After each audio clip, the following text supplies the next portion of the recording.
Gold, trusted gold buyers. మీరు తాకట్టు పెట్టిన బంగారాన్ని విడిపించి ఈ రోజు ఉన్న మార్కెట్ ధరకు కొనబడను. ఈరోజు ఉదయం విశాఖలో బీచ్ రోడ్లో ఉన్నటువంటి ఫార్చ్యూన్ బీచ్ అనే ఒక అపార్ట్మెంట్లో ఫైర్ జరిగిందండి. మాకు ఉదయం 7:15 ఫైర్ కాల్ రావడం జరిగింది. హుటాహుటిన మా ఫైర్ టెండరు అలానే మా యొక్క బ్రాంటో స్కైలిఫ్ట్ని మనం ఇక్కడికి టర్న్అవుట్ చేశాము. చూస్తే ఇక్కడ 9th ఫ్లోర్లో 905 ఫ్లాట్లో ఫైర్ జరిగింది. ఒక బెడ్రూమ్లో ఫైర్ స్టార్ట్ అయ్యి స్మోక్ అంతా కూడా మిగతా రూమ్స్ అన్నిటికి కూడా స్ప్రెడ్ అవ్వడం జరిగింది.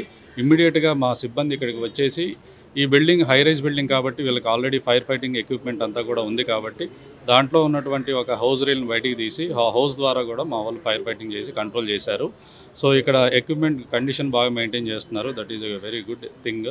అయితే ఈ ఫైర్ ఎందుకు జరిగింది ఏంటి అనేది మేము తర్వాత మా ఓనర్స్తో మాట్లాడితే, ఇది దీపం వల్ల జరిగిందని తెలిసింది. ఒక బెడ్రూమ్లో దీపం పెట్టడం వల్ల అది విండో ఓపెన్ చేయడం వల్ల గాలి వచ్చి ఆ ఫైర్ అనేది క్లాత్ మీద పడి అలా స్ప్రెడ్ అవడం జరిగిందనేది ప్రాథమికంగా తెలిసింది. ఇంకా మేము విచారణ చేస్తున్నాము. అయితే ఈ ఫైర్ అనేది మిగతా అపార్ట్మెంట్స్కి స్ప్రెడ్ అవ్వకుండా ఆ రూమ్లోనే కంట్రోల్ చేస్తూ మిగతా రూమ్స్కి అంత డ్యామేజ్ కాకుండా మా సిబ్బంది కూడా అంతా కూడా బాగా వర్క్ చేశారు. దట్స్ ఆల్ అండి. ఆస్తి నష్టం మేము ఇంకా అంచనా వేయలేదండి. అది ఒక అపార్ట్మెంట్లో ఒక 2 రూమ్స్ డ్యామేజ్ అయినాయి కాబట్టి దాని వరకే కంట్రోల్గా ఉంటుంది. దేవుడికి పెట్టిందండి. ఎవరికి ఏం జరగలేదు. లక్కీగా వాళ్ళ ఫైర్ చూసి వెంటనే బయటకు వచ్చేసి ఇక్కడ వాళ్ళకి ఇన్ఫామ్ చేశారు. వాళ్ళు వెంటనే మాకు కాల్ చేశారు. మా వాళ్ళు వచ్చి, ఇది 9th ఫ్లోర్ కాబట్టి జనరల్గా మన రెగ్యులర్ ఫైర్ ఇంజన్స్తో మనం వాటర్ తీసి కొట్టడం జరగదు. సో ఇక్కడ ఉన్నటువంటి పైప్ లైన్లో ఇక్కడ ఉన్నటువంటి ఫైర్ ఎక్విప్మెంట్ వాడి మనం ఫైటింగ్ చేసామండి. లోపల 2 ఉన్నారండి. ఒక ఓల్డ్ ఏజ్ ఉమెన్ ఉన్నారు, అలానే ఇంకొక లేడీ ఉన్నారు. అంతే. మార్నింగ్ అరౌండ్ 7 గంటలకు జరిగిందని అనుకుంటున్నామండి. మాకైతే 7:15కి కాల్ వచ్చింది. ఫ్రైడే గారికి స్పెషల్ థ్యాంక్ యూ. ఆయన ఫస్ట్ అలర్ట్ ఇచ్చారు, మన బిల్డింగ్ లో ఫ్యూమ్స్ వస్తున్నాయి, ఫైర్ ఉందని. ఆ big thank you to him. Thank you. అది ఫైర్ యాక్సిడెంట్ అండి. పెద్ద ఒక్కామే ఉంటారు అక్కడ. ఆవిడ దీపం పెట్టుకుంటే గాలికి దీపం పడిపోయి మంట అంటుకుందంటే. Building system everything is very very fine. బిల్డింగ్తో ఏం ప్రాబ్లం లేదు, ఎవరికి లేదు. It was only a small accident. అది కొంచెం డ్యామేజ్ అయిందంటే. Thank you. 7:30 లేదు ఏమీ లేదు, ఎవరికి ఏమీ అవ్వలే. అందులో ఎక్కడ ఫాల్టీ సిస్టమ్స్ లేవు, ఏమీ లేదు. Building is absolutely fine. Everything is very good. ఒత్తి ఆ పెద్ద చూసుకోలే, దీపం అక్కడ పెడితే గాలి పడిపోయి అది అంటుకుందన్నమాట. ఇప్పుడు బాగున్నది. పోలీస్ కమిషనర్ గారు కూడా వచ్చారండి.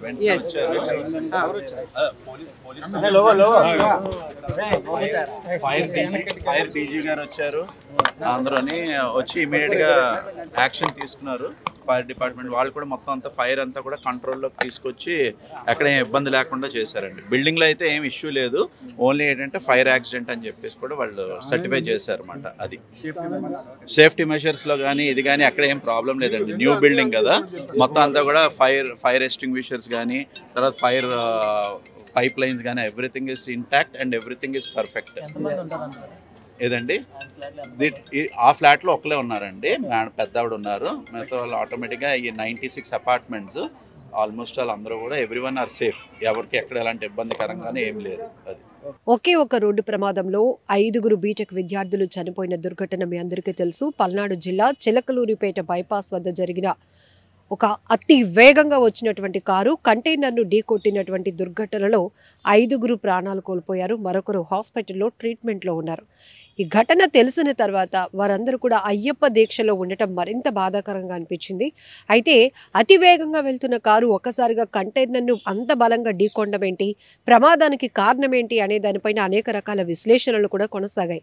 ఆల్రెడీ మనం కూడా ఇచ్చున్నాం. కంటైనర్ను ఒక ఆర్టీఓ అంటే ఒక వ్యక్తి ఆపడం వల్ల, తనిఖీల పేరుతో ఆపడం వల్ల అతి వేగంగా వెళ్తున్నటువంటి కంటైనర్ సడన్గా ఆగడం, ఆ వెనుకాతలే చాలా స్పీడ్గా వస్తున్నటువంటి ఈ కారు, వీళ్ళు ప్రయాణిస్తున్న కారు కంటైనర్ను ఢీకొనడం వల్ల మాత్రమే ప్రమాదం జరిగింది. అయితే ఇప్పుడు ఈ కేసులో కీలకమైన విషయం బయటకు వచ్చింది. నరసారావుపేట డిఎస్పీ ఆఫీసులో పనిచేస్తున్న ఏఎస్ఐ వెంకటనాయుడు కొడుకు తరచుగా బ్రేక్ ఇన్స్పెక్టర్ అవతారం ఎత్తి ఇలా వెహికల్ని చెకింగ్ పేరుతో అనేక దందాలకు పాల్పడుతున్నట్టు. ఆ క్రమంలోని ఈ కంటైనర్ను ఆ వ్యక్తి కారులో ముందు వచ్చి ఆపడం వల్ల ఆ కంటైనర్ లెఫ్ట్కి అలా స్లో చేస్తోంది. ఈ క్రమంలోని వెనక నుంచి వచ్చినటువంటి ఇప్పుడు ఈ మృతులు ఎవరైతే ఉన్నారో వారు ప్రయాణిస్తున్న కారు అది కూడా చాలా ఓవర్ స్పీడ్గా వస్తూ కంటైనర్ను ఢీకొట్టింది. రోడ్డు క్లియరెన్స్ ఉన్నప్పుడు ఆటోమేటిక్గా స్పీడ్ పెంచుతూ ఉండడం అనేది మనం జనరల్గానే చూస్తూ ఉంటాం. బట్ ముందు వెళ్ళే వాహనం ఒక్కసారిగా సడన్గా ఆగినా లేకపోతే ఏమైనా కుక్కలు లాంటివి పందులు లాంటివి రోడ్డుకి అడ్డంగా వచ్చినా కంట్రోల్ చేయటం, లేదంటే సడన్గా రోడ్ల పైన మనుషులే రోడ్లు దాటేస్తూ ఉంటారు, అటు ఇటు వెహికల్స్ వస్తున్నాయని కూడా చూసుకోకుండా. అలాంటి పరిస్థితిలో సడన్గా ఒక వెహికల్ని కంట్రోల్ చేయడం అనేది చాలా కష్టమవుతోంది. ఇక్కడ ఈ ప్రమాదంలో 5గురు చనిపోవడానికి కారణం కూడా ఈ ఒక్క వ్యక్తి యొక్క నిర్లక్ష్యమే అని చెప్పాలి. నిజానికి ఇతని పైన కూడా ఇంతకుముందు కేసులు ఉన్నట్లు కూడా బయటకు వచ్చింది. ఈ కేసు విషయంలో పూర్తిగా పోలీసులు దర్యాప్తు చేసిన తర్వాత అప్పటికే అందరికీ డౌట్ వస్తోంది. కారు స్పీడ్గా వెళ్తోంది సరే, ముందున్న వెహికల్ని అంత బలంగా ఢీకొట్టింది సరే, ఆ కంటైనర్ అసలు ఎందుకు ఆగింది, ఏ కారణంతో ఆగింది, ఎందుకు ఆ కోణంలో అందరూ చూస్తున్నారు. అదే ఇప్పుడు నిజమైంది. ఎందుకంటే ఒక కంటైనర్లో బ్రేక్ ఇన్స్పెక్టర్గా వచ్చినటువంటి ఆ వ్యక్తి, ఆ కార్లో బ్రేక్ ఇన్స్పెక్టర్గా వచ్చినటువంటి వ్యక్తి కంటైనర్ను ఆపే ప్రయత్నం చేయడం వల్ల ఆ కంటైనర్ అనేది స్లో అయిపోయింది. దీంతో ఈ వేగంతో వస్తున్నటువంటి కారు ఆ కంటైనర్ను ఢీకొనడం వల్ల పెద్ద ప్రమాదమే జరిగింది. అందులోని వాళ్ళందరూ కూడా భజనకు వెళ్తున్నారు. విజ్ఞాన్ యూనివర్సిటీలో బీటెక్ చదువుతున్న వాళ్ళు. ఎంత బాధాకరమైన దుర్ఘటన అంటే చాలా ఈ మధ్య తరచుగా చూస్తున్నటువంటి రోడ్డు ప్రమాదాల తీరు చూస్తుంటేనే ఒళ్ళు గగ్గురుపాటుకు గురవుతోంది. భయాందోళన, రోడ్లపైకి రావాలంటేనే భయం వేస్తోంది.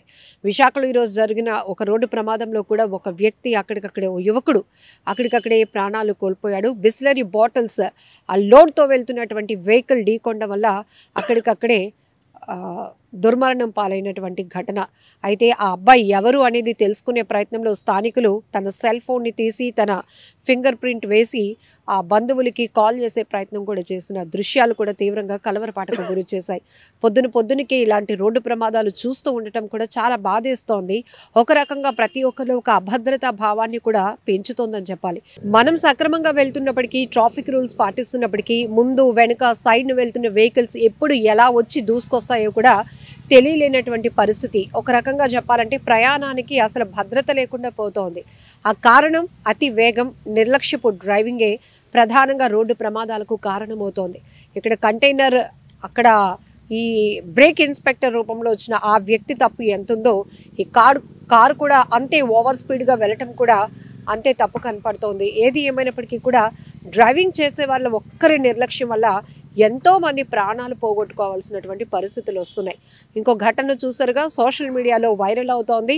ఒక కారు బ్రేక్ వేయబోయి యాక్సిలేటర్ తొక్కడంతో వాయువేగంతో ఏదో చెప్పినట్టు సినిమా సీన్లు తలపిస్తున్నట్టు వెహికల్స్ పైనుంచి గాల్లో ఎగురొస్తూ దూసుకొచ్చినటువంటి వీడియో. మరి ఈ స్థాయిలో ప్రమాదాలు, ఈ స్థాయిలో స్పీడ్ ఉంటే మరి మనుషుల ప్రాణాలకు ఎక్కడ సెక్యూరిటీ? ఒక్కసారి మనం ఆలోచించుకోవాల్సినటువంటి అవసరం ఉంది. తరచుగా రోడ్డు ప్రమాదాలు జరుగుతున్నాయి, ప్రాణాలు పోతున్నాయి, డిస్కషన్స్ నడుస్తున్నాయి. కానీ మిగతా వాళ్ళైనా భద్రంగా, సేఫ్టీ అనేది చాలా కీలకం. ఇక్కడ సేఫ్టీ అనేది చాలా ఇంపార్టెంట్. ఎందుకంటే మనం బాధ్యతగా వెళ్తే గనక పక్కనున్న వాళ్ళు ప్రతి ఒక్కరు కూడా అదే బాధ్యతగా డ్రైవింగ్ చేస్తే గనక ఖచ్చితంగా రోడ్డు ప్రమాదాలు అరికట్టవచ్చు. మరొక వైపు పోలీసులు కూడా ఈ చలానాలు, ఫైన్లు వీటి మీద ఫోకస్ చేస్తున్నప్పుడు ఎక్కడైతే ఓవర్ స్పీడ్గా వెళ్తున్నటువంటి వెహికల్స్పై ఇప్పటికే కేసులు నమోదవుతూ ఉంటాయో 1-2 ఛాన్స్లు ఇచ్చిన తర్వాత పూర్తిగా కఠినమైనటువంటి యాక్షన్ తీసుకోవాలనేది కూడా పబ్లిక్ నుంచి వినిపిస్తున్నటువంటి సజెషన్స్. నిజంగా ప్రస్తుతం ఉన్నటువంటి సమాజం దేనికి ప్రయారిటీ ఇస్తుంది? ఆర్థిక సంబంధాల చుట్టూ మాత్రమే తిరుగుతుంది. మళ్ళీ ఎన్నికలంగానే చాలా విరక్తి కలుగుతాం. మంచి అనిపిస్తుంది కదా, లేడీస్ కూడా ఛాలెంజింగ్ జాబ్స్ చేసినప్పుడు చాలా బాగుంటది. ట్రాఫిక్ అసిస్టెంట్స్ గా నియమించిన ట్రాన్స్జెండర్స్ అందరితో సాల్యూట్ చేయించుకుంటున్నారు. ఫుడ్ డెలివరీ ఇవ్వటానికి వెళ్ళినటువంటి డెలివరీ బాయ్ అనిల్ పై